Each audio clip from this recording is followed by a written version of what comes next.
Hello दोस्तों, welcome to my channel. दोस्तों, today we discuss about muscular tissue. Today we discuss about muscular tissue. Muscular tissue is able to contract and relax and providing movement within the body and of the body itself। दोस्तों, जो muscular tissue है उसमें contraction और relaxation दोनों की ability है।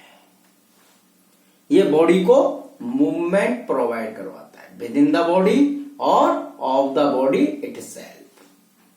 मतलब body के अंदर भी मूवमेंट प्रोवाइड करवाता है और बॉडी खुद भी इसी से मूवमेंट करवाती है। तो मस्कुलर टिश्यू एक्चुअली में आपको लोकोमोशन देता है, मूवमेंट देता है बॉडी की विद इन द बॉडी और of the body itself movement provide करवाता है मस्कुलर टिश्यू। दोस्तों, ये इसका इंपॉर्टेंस है। नेक्स्ट हम बात करते हैं muscle contraction requires a blood supply that will provide oxygen, calcium, nutrients and remove waste product। तो दोस्तों, मसल कॉन्ट्रैक्शन जो है उसके लिए ब्लड सप्लाई की बहुत जरूरत है। जो ब्लड की सप्लाई है वो ऑप्टिमम होनी चाहिए। क्यों? क्योंकि इसको ऑक्सीजन, कैल्शियम, न्यूट्रिएंट की आवश्यकता होती है कॉन्ट्रैक्शन के लिए और वेस्ट प्रोडक्ट रिमूव करने के लिए। There are 3 types of muscular tissue. There are 3 types of muscular tissue. First one skeletal muscle, second one visceral muscles and third one cardiac muscles. दोस्तों, 3 तरह के मस्कुलर टिश्यू हैं। पहला स्केलेटल मसल्स, दूसरा visceral muscles और तीसरा cardiac muscle. अब दोस्तों हम बात करते हैं सबसे पहले स्केलेटल मसल की। Skeletal muscles are usually attached to bones, so hence known as skeletal muscle. दोस्तों, ये बोन्स से अटैच्ड होती हैं, बोन्स से अटैच्ड हैं, इसलिए इनको स्केलेटल मसल कहा जाता है। These muscles are under the control of will. दोस्तों, ये आपके विल पावर के कंट्रोल में होती हैं। जैसे मैं चाहता हूं ये हाथ को ऊपर करना, तो देखिए हाथ ऊपर हो रहा है। मैं हाथ को चाहता हूं ऐसे करना, हाथ हो रहा है। ये उंगलियों को मैं ऐसे मोड़ना चाहता हूं, उंगलियां मुड़ रही हैं। ये सब मेरे विल पावर पे काम हो रहा है। इसलिए so they known as voluntary muscles. Fibres of skeletal muscle are long. कैसे फाइबर्स होते हैं? Long and cylindrical shaped. Long and cylindrical shaped and showing distinct striations, so they known as striated muscles। Each fiber surrounded by thin membrane known as sarcolemma। Each fiber surrounded by thin membrane known as sarcolemma and consist a number of nuclei देखो, each जो fibre है दोस्तों वो क्या है? एक thin membrane से क्या होता है? सराउंडेड होता है, जिसे हम सार्कोलेमा कहते हैं। और हर फाइबर में एक नंबर ऑफ न्यूक्लियाई, मतलब मोर देन वन न्यूक्लियाई है। ठीक है। Myofibrils are embedded in the sarcoplasm.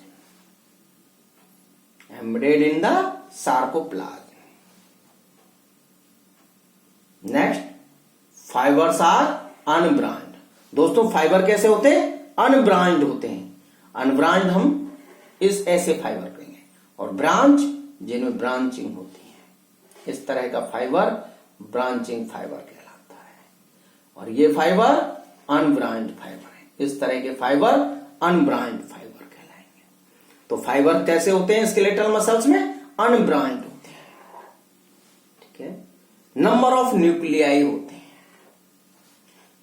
Thin membrane sarcolemma से सराउंडेड होते हैं। फाइबर्स लॉन्ग होते हैं, सिलेंड्रिकल शेप्ड होते हैं। डिस्टिंक्ट स्ट्रिएशंस देखने को मिलते हैं, और इनको इसीलिए स्ट्रिएटेड मसल्स कहते हैं। देखिए दोस्तों, यहां पे इसकी स्ट्रक्चर मैंने बनाई है डायग्राम में। देखिए, ये जो थिन मेम्ब्रेन है, आउटर थिन मेम्ब्रेन सार्कोलेमा है।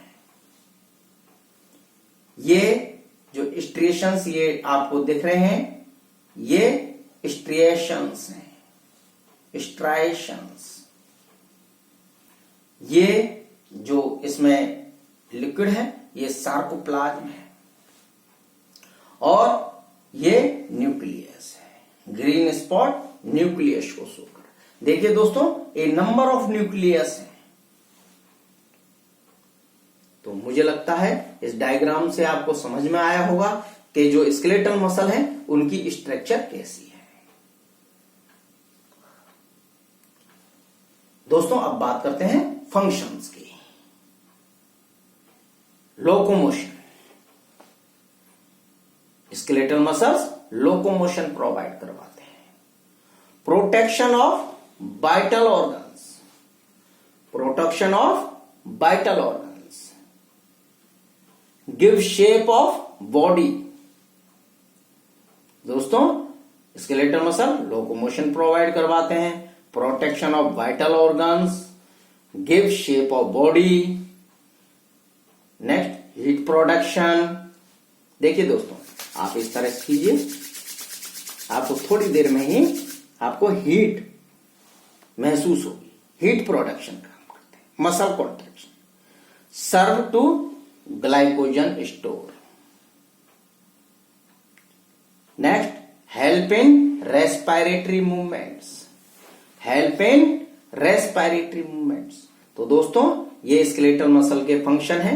Locomotion, protection of vital organ, give shape of body, heat production, serve to glycogen store, and help in respiratory movement. Help in respiratory movement. दोस्तों, ये हमने skeletal muscles के बारे में पढ़ा है। नेक्स्ट मसल विसरल मसल है। हम विसरल मसल के बारे में पढ़ते हैं। नेक्स्ट हम बात करते हैं विसरल मसल की।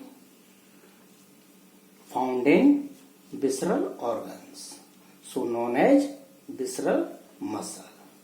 दोस्तों, जो विसरल मसल है वो कहां पाई जाती हैं? वो विसरल ऑर्गन्स में पाई जाती हैं, और इसीलिए इनको विसरल मसल्स कहते हैं। They are under the control of ANS. वो ऑटोनॉमिक नर्वस सिस्टम के कंट्रोल में होती हैं, और नेचर में इनवॉलेंट्री है। Involuntary in nature.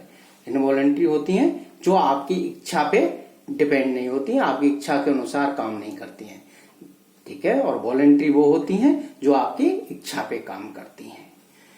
Each fibre is long.